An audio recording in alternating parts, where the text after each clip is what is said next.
Thank you so much for joining us today. My name's Amanda. I'm the Events and Marketing Director for Bookworks, your 36-year-old independent bookstore in the Rio Grande River Valley of Albuquerque. We're very pleased to be doing events virtually via Zoom during the COVID-19 pandemic.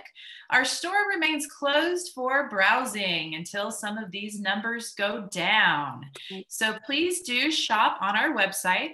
Our website is Bookworks without the O's. So that's BKWRKS.com. And you can shop there anytime, 365 days a week, a year, 7 days a week, 24 hours a day.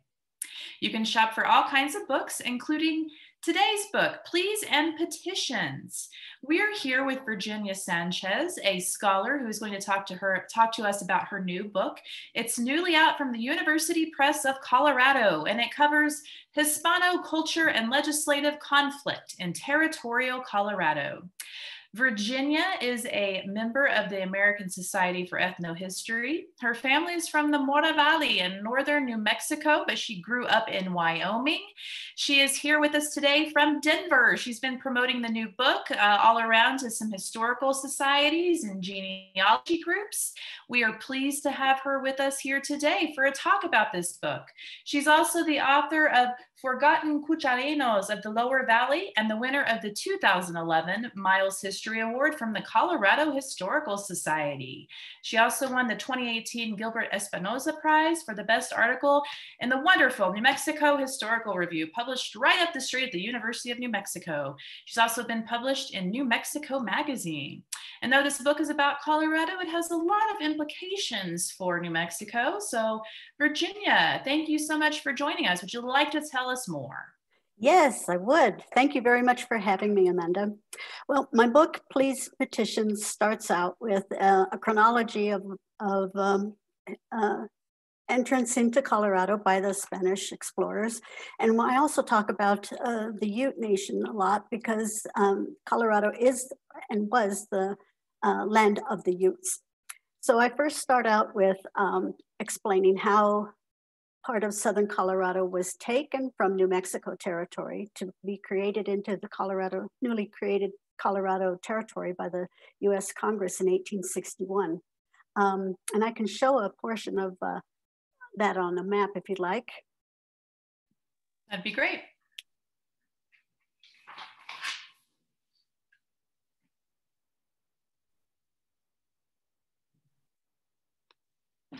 So this area in green is the area that's called the Notch.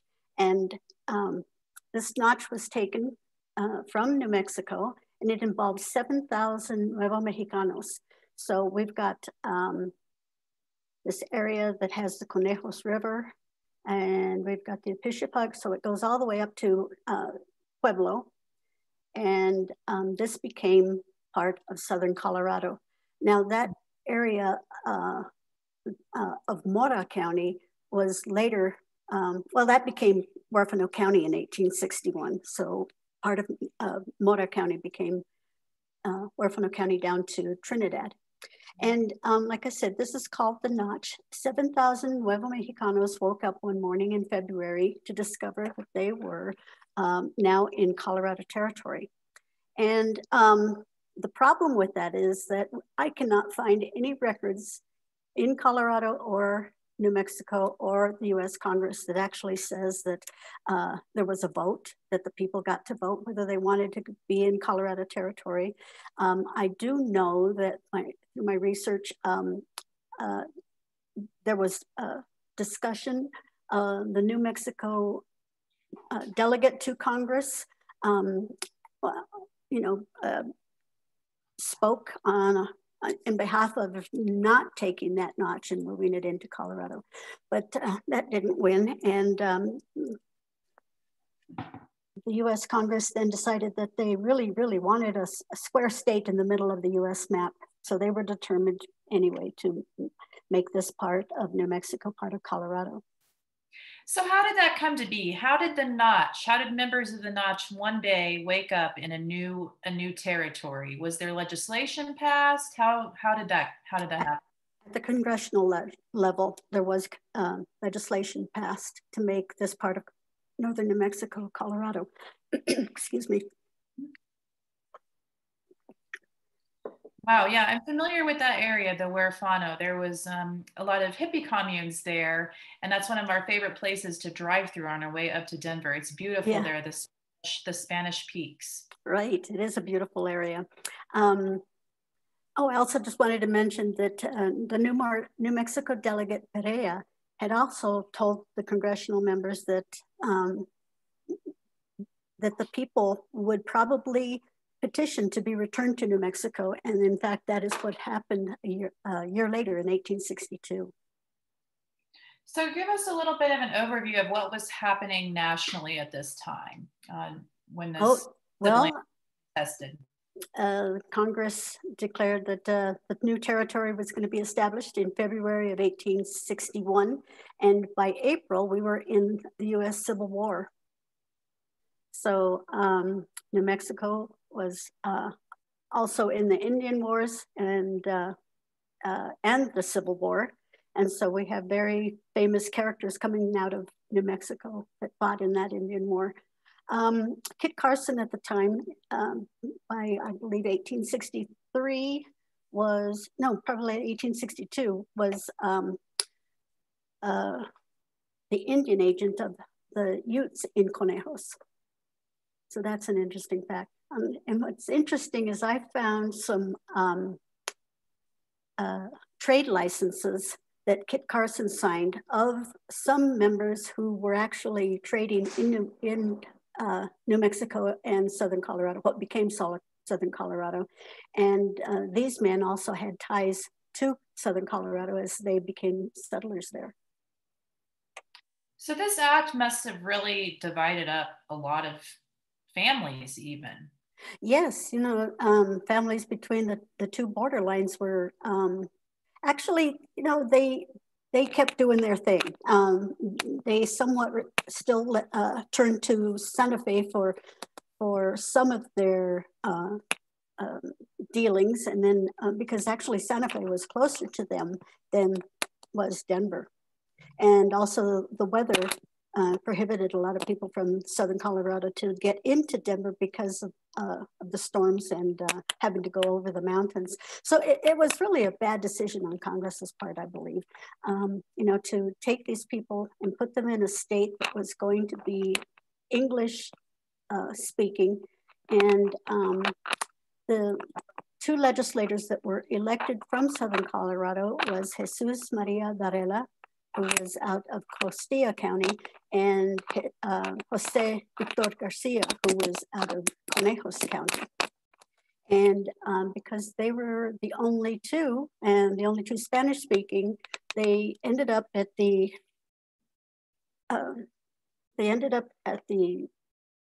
State House, and they found that there were no interpreters available for them. So very disappointing. In fact, I really believe that the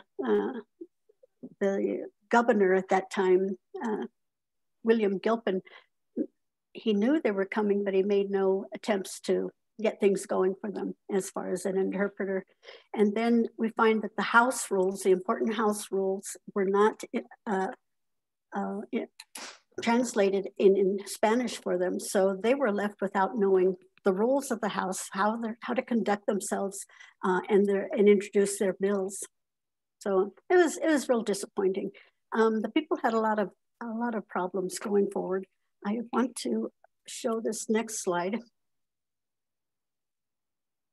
Is that really why they annexed that to Colorado, to have a square-shaped state in the middle? Yes, it is in the congressional record as such. And this slide isn't coming out as well. There it is. So what we find here is that by 1861, there's a lot of things going on. Moving up forward, we've got the, I'll go through each one of these if you'd like me to, but down here I've indicated the Civil War started in April of 1861. So Colorado starts recruiting for the Colorado Volunteers, and that's where we get the Colorado Volunteers going into, oh, I forgot the pass. Raton? Yeah, no, over the pass and into where they fought the battle, not Valverde, but Oh, Glorieta? Glorieta Pass. Yes, at Glorieta Pass, there was a big battle. I apologize. And so we've got that kind of history. But, you know, some of the new recruits were going through Costilla County into Fort Garland, and they were then shipped out to Fort Union or other posts. So we've got a lot of movement going on within the two counties.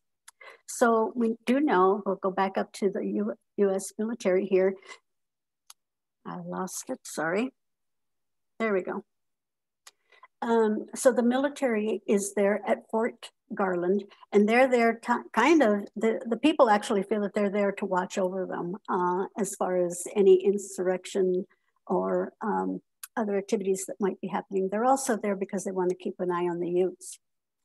I mentioned that Fort Garland is at near San Luis, and its soldiers are on patrol, so they're patrolling around for anything going on with the miners that are coming in. Now we have a bunch of miners coming in as of 1858. So the Hispanos have a big history in this part of Colorado. They entered there in the 1850s, but due to some Indian incursions, then they decided to back off, and then they would try again a little bit later. So, but we do have the two land grants that are there, the Conejos land grant and the Sangre de Cristo land grant. And I can talk about that a little bit later. In 1862, then we have the Ute Treaty, in which the Utes signed at Conejos over a bunch of land, and that's again another sad history of land depossession. In 1861, the Sangre de Cristo land grant had no problem being confirmed through Congress. It was an individual land grant owned by Charles Beaubien. And he was a French Canadian who was in cahoots with the Bent brothers out of Bent Fort. And now the Sangre, as I mentioned, the Sangre de Cristo did get confirmed, but the Conejos did not. And it was disappointing to the people because they had been there for a long time. Now something had happened to the original documents, and they're disappointed because they can't find it. One person believes that he gave it to the New Mexico land general that was there. And then they can't find it, and the land general just says, nope, we're not going to do this. I need more confirmation. Now, Charles Beaubien penned two documents and submitted them to the New Mexico general. And those two documents were saying just that these people in Conejos had been there. They've tried to establish residency there in the past, and they're here now, and they're ready to get their land confirmed, and it still didn't happen. And it wasn't until the statehood period that the Conejos land grant still was not confirmed. The private land grant courts then decided that they would still not confirm the Conejos. So what we have going on here is that a lot of people are then moving from Conejos in Costilla County over the mountains to the east and residing in Huérfano County. And this is about 1860s. And then by 1872, the Homestead Act is enacted. So people are getting some land there. As far as the Sangre de Cristo land grant, there's an interesting history there that I'll talk about. And that is that Beaubien died. And before he died, he sold his land to William Gilpin. William Gilpin made a fortune just doing that. And then he found a lot of things were happening. He brought in investors from Eastern investors, and Dutch investors, and they still couldn't do anything with the land. So ultimately, he lost the land and still owed a bunch of taxes on it. But unfortunately, he did not, he failed to acknowledge Beaubien's wishes that the land deeds be acknowledged to his settlers. Now, Beaubien only let certain settlers onto his land. And so that's an interesting fact, that those settlers who could not prove that they had rights to the land then lost their land. And so we see a lot of that migration into Huerfano County. That's an interesting part of history. Now, down at the bottom, I have the miners in 1859 as they're coming in. These guys were ruthless. A lot of them came out of Kansas. So if you know Kansas history, it's quite a violent history. And so these men are not communal. They are there for their own self-interests, and all they want to do is get the gold out. Now, interesting, by 1859, the land is Indian territory.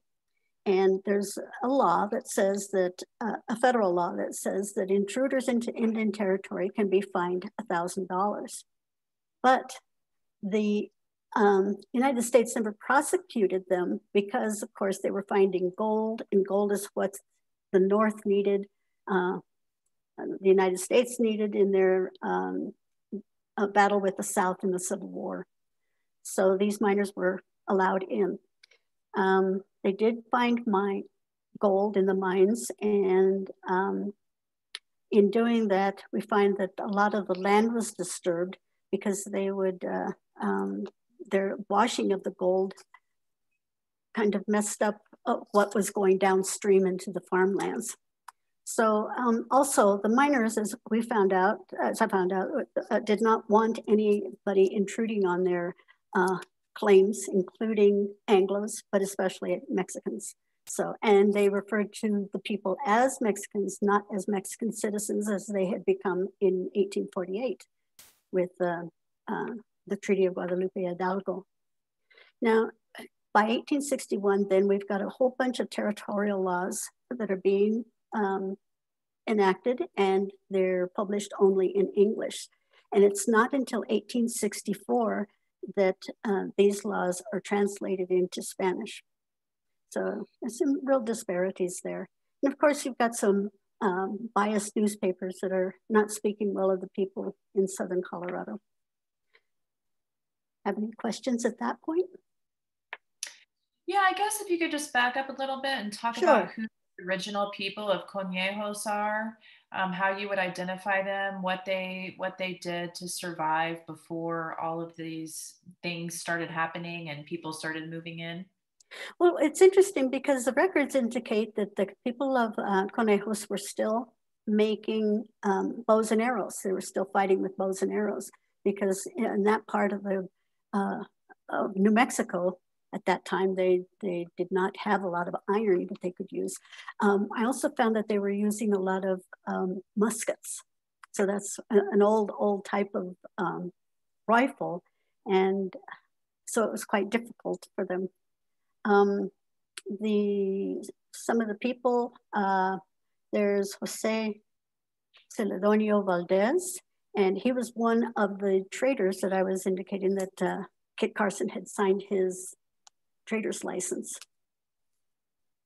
And he was effortful. I mean, he tried to get the Conejos land grant confirmed and submitted many petitions and whatnot, and it just didn't work out on their behalf. So these original families here were people that were considered Mexican citizens because of the time period. No, they were considered, well, before 1848, yes, they were Mexican citizens.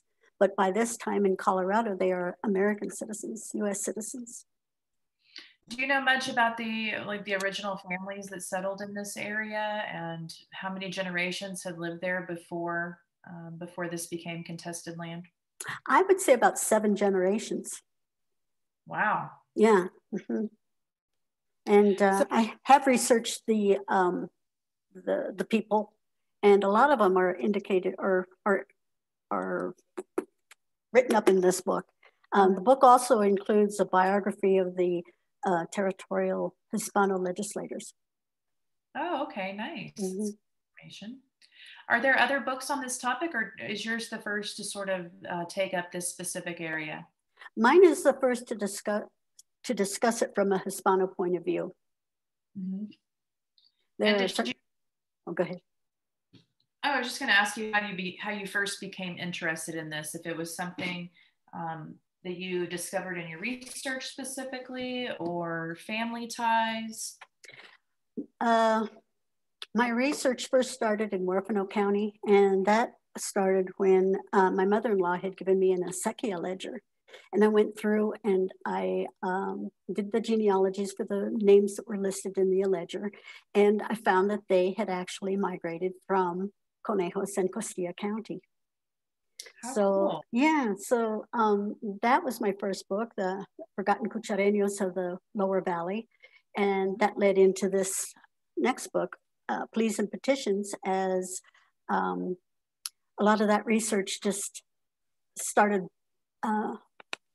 blooming in all of these areas with the military, the youths, the land grants, the miners, the Civil War, and Fort Garland. And it was a story that I felt really needed to be told. And so I